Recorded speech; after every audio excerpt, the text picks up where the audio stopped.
Pronto, pessoal, vamos lá. A gente vai dar continuidade, certo? Na nossa aula, a gente precisa debater um pouquinho como que é cada parte do néfron. Isso é fundamental, certo?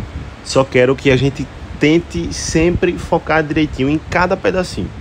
É muito importante saber cada parte, o que acontece em cada parte. Então vamos lá.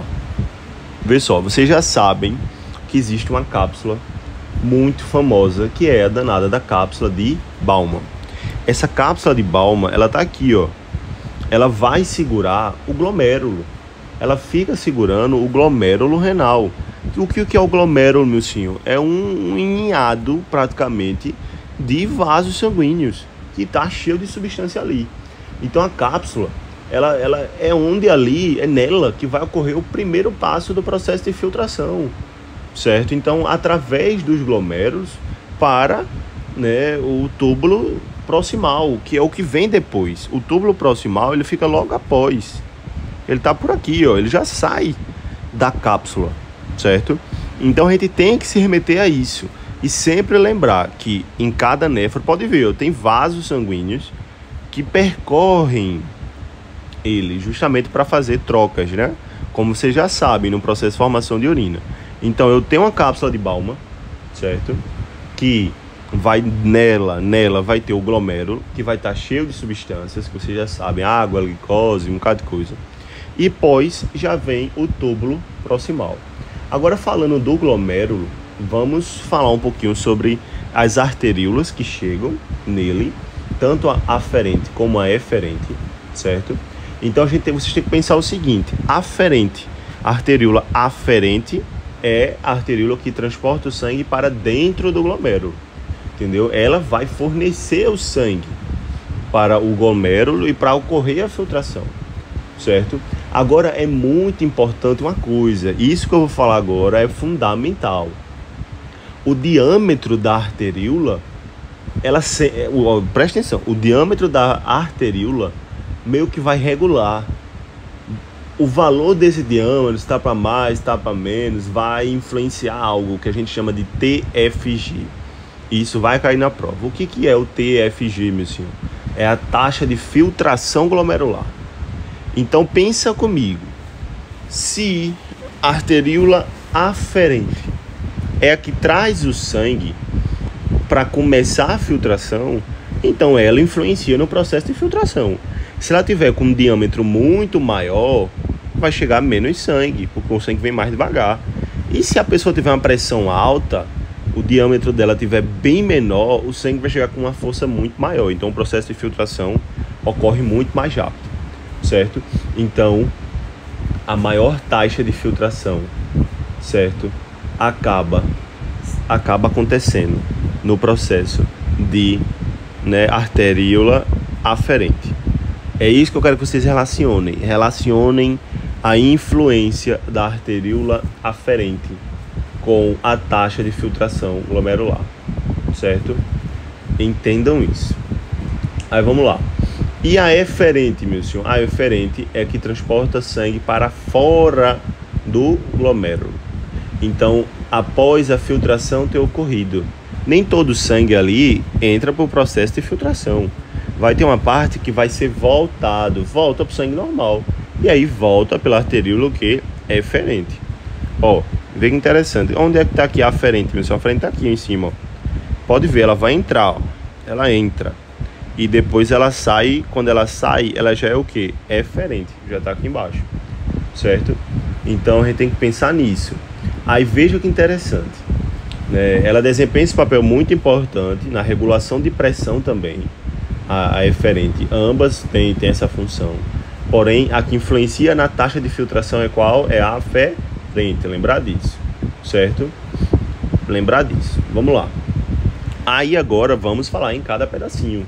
Vocês precisam saber, né, o que é que a alça de Henle faz, o túbulo proximal faz.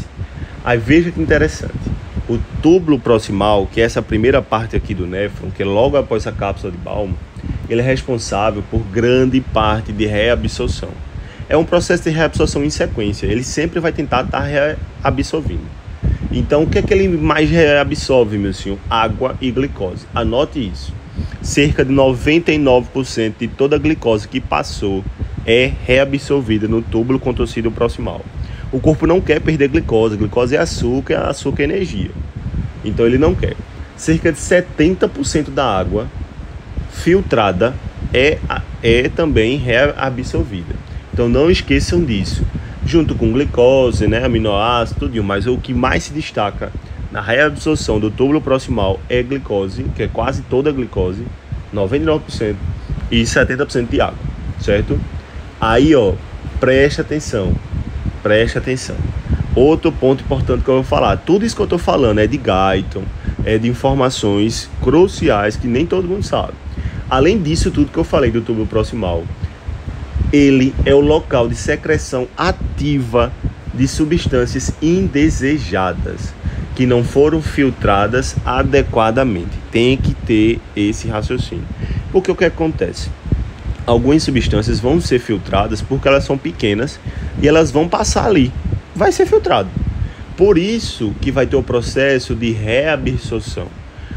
Se existir alguma substância que foi filtrada sem precisar, sem ter necessidade, o corpo vai reabsorver. Se essa substância for algo que não precisa voltar para o corpo vai fazer o quê? Excretar. Então ele nem é reabsorvido. Quero que vocês entendam isso, certo? Aí vamos lá. Saindo do túbulo proximal, a gente vem para a alça de Henle. Tá vendo a alça de Henle? Existe a parte da alça de Henle, que é qual, meu senhor? Existe a parte ascendente e a parte o que? Descendente. Vai existir sempre as duas partes. E aí a alça de Henle, como eu falei, ela é dividida em descendente e ascendente. Vamos falar da descendente, que é essa parte inicial aqui, ó, descendente, certo? Ela está descendo. E aí o que acontece, meu senhor? Na descendente, a água ela vai novamente ser reabsorvida. O corpo ele não quer, minha gente, perder água, não quer perder glicose. Então o que é que acontece? Volta a água para os capilares. Ó, tá vendo aqui, ó? Começa a voltar água. Enquanto na porção ascendente, íons são ativamente colocados para fora do túbulo. Então tem que entender isso. Na parte descendente é só água. Só são canais abertos, as aquaporinas vão ser abertos na parte descendente. Na parte ascendente, pode anotar os íons que eu vou falar. Muita gente nem sabe, mas anotem aí. Potássio, sódio e cloreto. São os 3 íons mais colocados para fora na parte ascendente, certo? E isso acaba criando um gradiente de concentração. Isso é essencial para a concentração de urina. Todas essas etapas, esses processos é muito importante para a formação da urina e para a composição da urina. Então vocês têm que saber cada pedacinho, entendeu? Então assim, é muito importante. Quando a gente sai da alça de Henle, a gente vem agora para o túbulo distal, certo? Que a gente chama de túbulo contorcido distal. É túbulo distal, certo? E o que é esse túbulo contorcido distal, meu senhor? Ele é muito importante também para uma parte que eu já falei isso para vocês em outras aulas. No túbulo distal ocorre reabsorção de água e íons. Vai voltar água de novo, volta água para o sangue. Vocês estão percebendo que em toda parte agora, tudo que eu falei tem reabsorção. Reabsorção é voltar para o sangue. Então, o que é bom, água, isso tudo que eu falei, glicose, vai ser tudo reabsorvido. Agora, veja o que acontece. Cada um tem uma parte que é só exclusiva deles. Isso eu já falei na aula. Agora, veja que interessante. No túbulo distal, existe uma secreção de um grande hormônio do corpo. Não sei se vocês vão lembrar antes de eu falar, mas é a vasopressina. O hormônio antidiurético, o ADH, ele é secretado aqui, no túbulo contorcido distal. E o que é que acontece, meu senhor? O que é que o ADH faz? Ele faz com que a gente não perca o quê? Água. Então, por isso que ele fica retendo água, para ocorrer a reabsorção da água. Então, ele aumenta a permeabilidade da água para a água e para onde? Para o sangue. Entendeu? Então, o que é que aumenta? A reabsorção. E a urina fica o quê? Mais concentrada. a urina fica o quê? Mais amarela, que é a cor natural da urina, né? Não tão amarela, né? Mas é. Então, se ligar nisso. E isso é muito importante para manter o equilíbrio eletrolítico do sangue. Então, o corpo ele não quer saber da urina, não. O corpo quer saber do sangue, que é o que fica no corpo, certo? Então, assim, o ADH, ele é muito importante, certo? Tem que se ligar nisso. Porque o que é que acontece? Se os níveis de ADH tiverem muito alto, o que é que acontece? Vai estar pegando muita água, né, pro corpo. Aí o que é que acontece? Os ductos coletores, que são os que já vêm no final aqui agora, eles são permeáveis à água. E aí permite que mais água seja reabsorvida. E aí a urina fica muito mais amarela. Então vê que interessante. Até aqui, até o túbulo coletor, existe reabsorção de água. Se tiver muita ADH. Agora qual que é o problema se tiver muita ADH? Edema, né? Vai ter água em interstício, a pessoa vai ficar inchada. Então assim, tem aquela parte que não é boa, certo? Mas voltem à aula.